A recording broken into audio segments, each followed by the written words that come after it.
Hello everyone, I'm back for another update here. I picked up a trailer unexpectedly for this bicycle in case I wanted to do a self-supported tour. Got this for only 45 bucks at a ReStore of all places.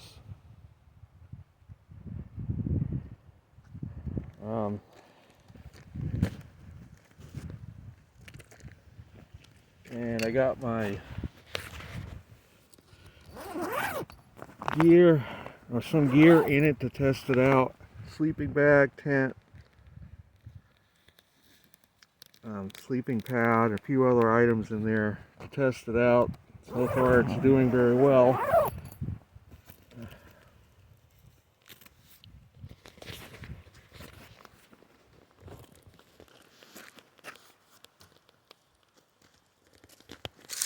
And it hooks up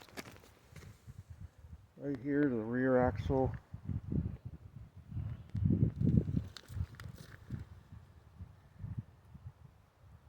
And right now I've got about 20 to 30 pounds of gear in it. And this is the Steelbirds campground that I'm stopped at the moment.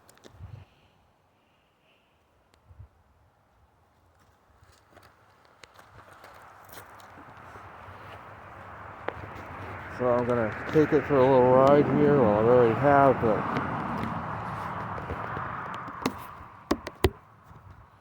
for what I have in mind doing soon is, I don't know if I'll do it in spring or sooner, doing the Trans-Virginia Trail.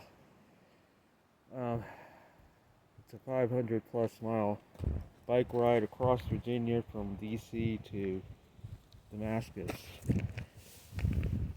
And if I do this tour, I'm going to take my gear in this cart. Again, I purchased for only 45 bucks at a ReStore. Totally unexpected that I'd find a cart there, and it can hold over 100 pounds of gear in it. It is designed for pets, but it can be used for gear as well. It's just I would have to attach a rainproof cover to it if I get caught in wet weather. I'm riding out at Steelbirds campground now.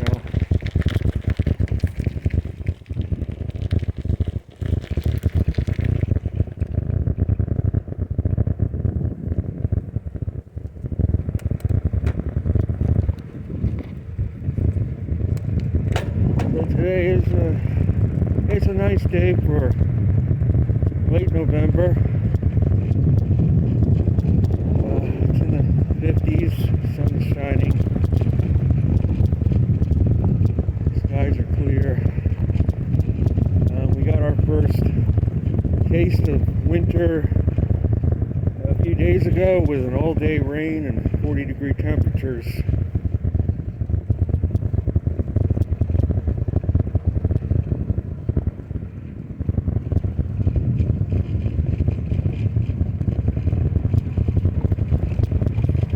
And it's the first significant rainfall we've had since late September, or October 1st. So we went well over a month with no significant rainfall. We finally got a good dose of rain earlier in the week. Today is Saturday.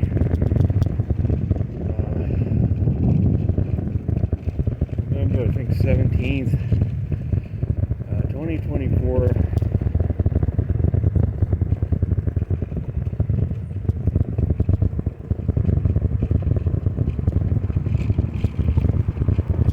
And again, I am taking my newly purchased wagon for a test ride with some gear in it.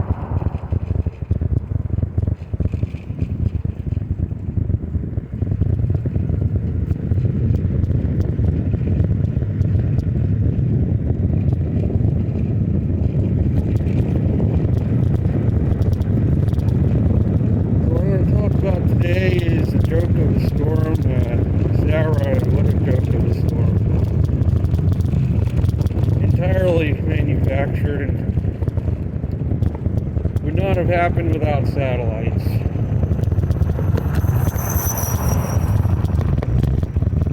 Not have happened without satellite technology. That latest, it wasn't even a tropical storm. They named it to boost the numbers. They make it look like it was an above average season when it really hasn't been. The global tropical activity, according to Ryan Maui, who's an expert, has been way below average. And he's neutral on the climate change argument. I don't think he totally buys into it, but he doesn't totally reject it either. And according to him, this tropical weather season overall globally has been way below average in spite of the recent activity in the Atlantic. And most of the activity, I feel, has been manufactured.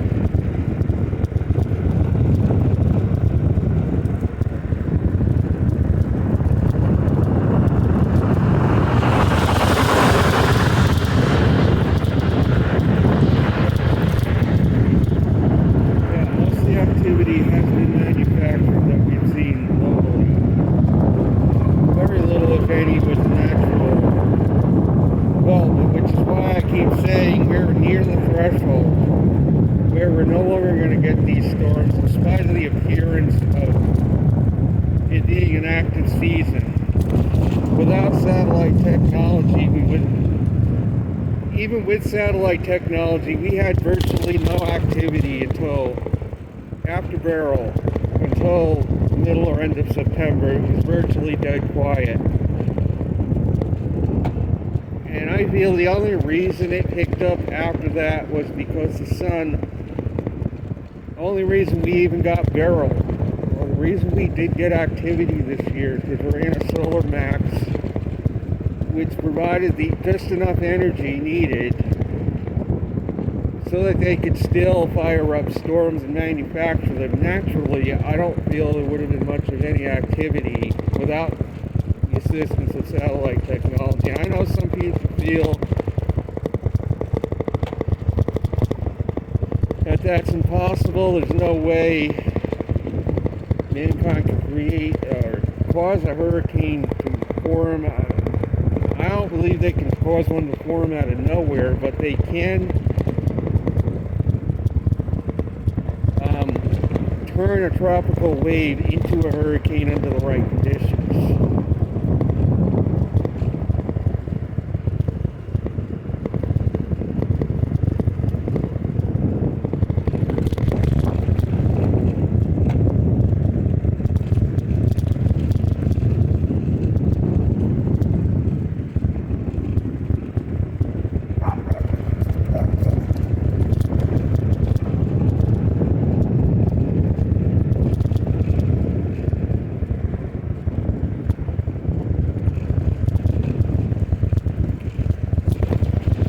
So the warm pattern in the east has ended with that day of 40 degree and rain we had. It has warmed up slightly since then, but much more normal for November.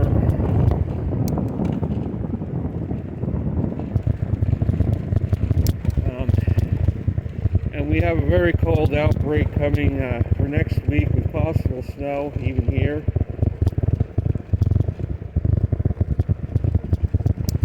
As I predicted, the effects of Tonga are wearing off.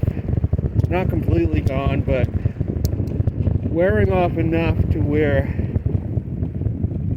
this winter is going to be closer to normal, because I believe that has been the primary reason the last couple of winters were very mild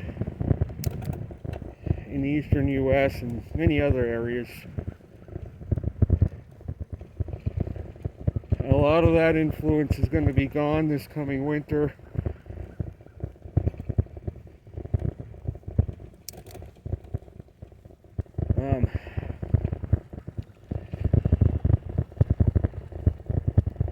So what can we expect? As I said before, it's going to be much more normal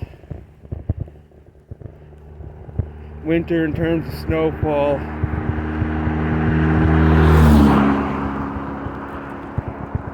Was what that Tonga eruption did. It warmed up the mid and upper layers of the atmosphere enough to where it's very difficult to get snow in the marginal areas because there's too much warm air aloft. Even if the cold air managed to make it to be at the surface, the key to getting snow is you got to have it cold enough aloft to get snow. And that layer of water vapor up there warmed up the mid layers of the atmosphere the last 2 winters enough to where a marginal situation where snow would turn out rain instead.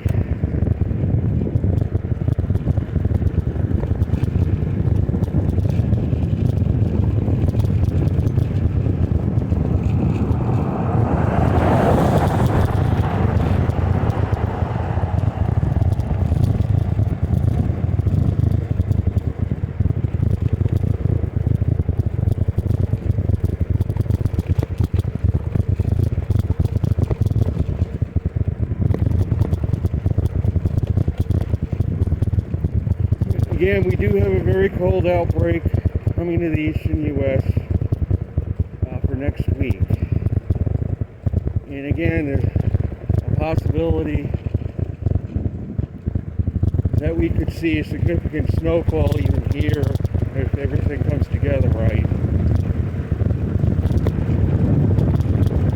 Most certainly, there's a good chance that West Virginia will see significant snowfall up towards Snowshoe Resort here, which is about 2 hours away from here, 2 to 3 hours. They have a good chance of seeing a significant snowfall up that way, and we probably will see snow here as well, a good possibility.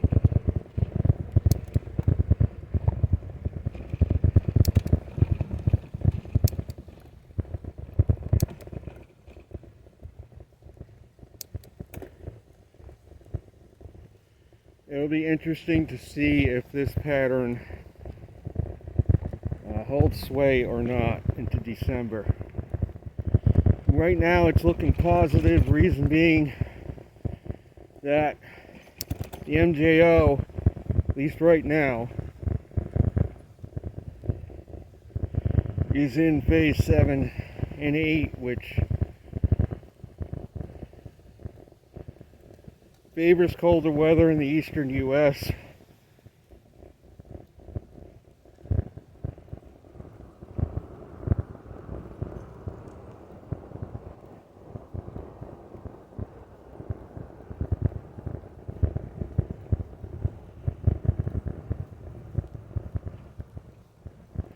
It'll be interesting to see if it stays there into December, or they try to manipulate it back into phase 4 or 5 or 6, the warmer phases for the eastern U.S. in the winter.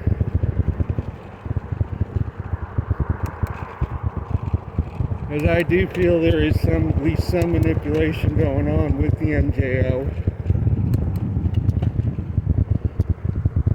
to keep the USA mild in the winter, at least where most people in the USA live, which is the eastern part of the country.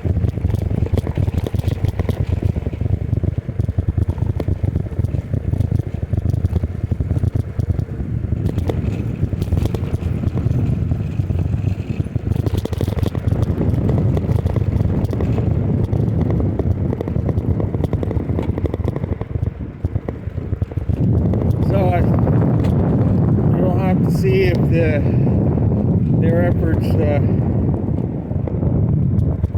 work or not this winter. But with the Tonga influence being 75% gone, I do feel, regardless of what happens, that this winter is going to be much closer to normal in terms of snowfall, cold weather than we've seen in recent years.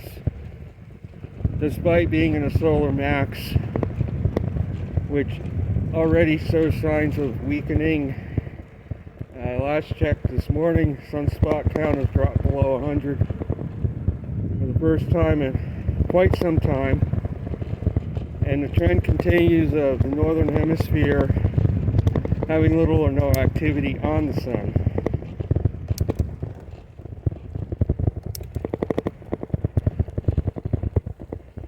And activity in the southern hemisphere the last week or so has been on the decline. Again, it remains to be seen if that is going to hold, or there's going to be another surge of activity out of the southern hemisphere of the sun.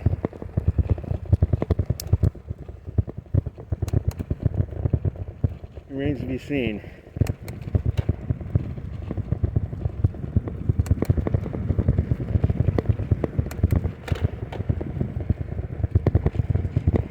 But given the fact that the activity appears to be starting to decline on the sun, causes me to lean more towards the winter being a more normal winter than we've seen.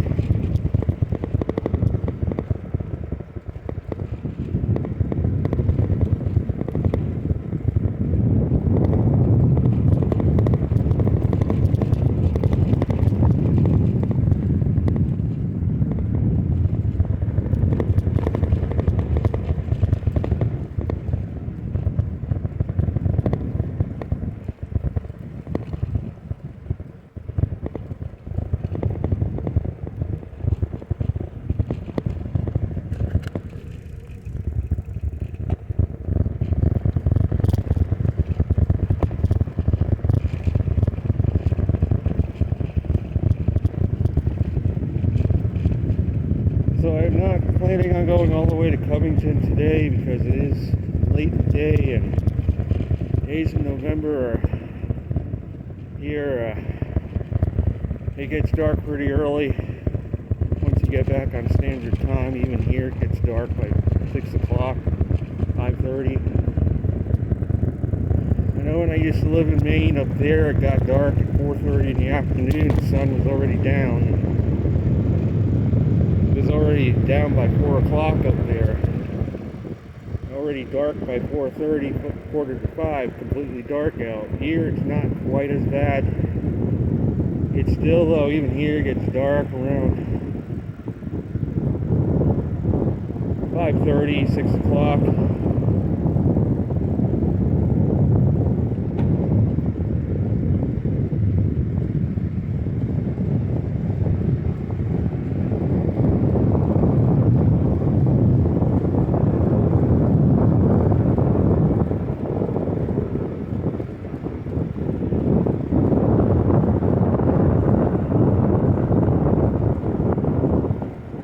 Somebody did recommend for me a one-wheel cart. The only thing I don't like about a one-wheel cart versus two, because I did try riding with one-wheel cart. The one wheel tends to sway back and forth. The two wheels, you don't have that effect of the bike swaying to one side or the other as much. Especially when you get off or get on the bike. The bike stays upright a lot more easily. When you got a cart with two wheels versus one,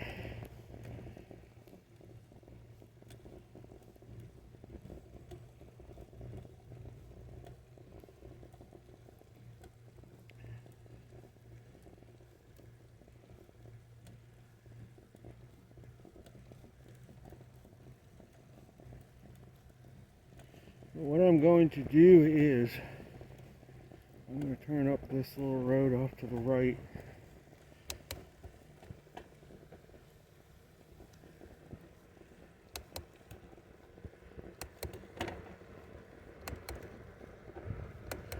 And climb up this incline up here with the cart, see how it does.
borders the Sturdivers Run Wilderness on the right.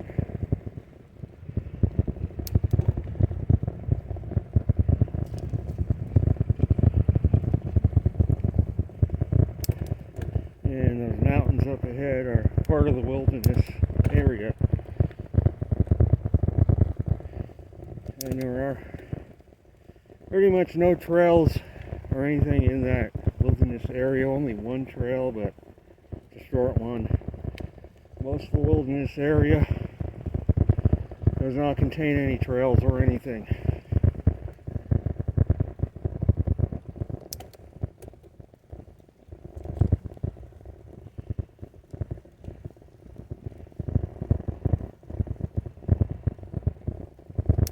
And this is part of the Trans Virginia Trail, actually. Bike route is this road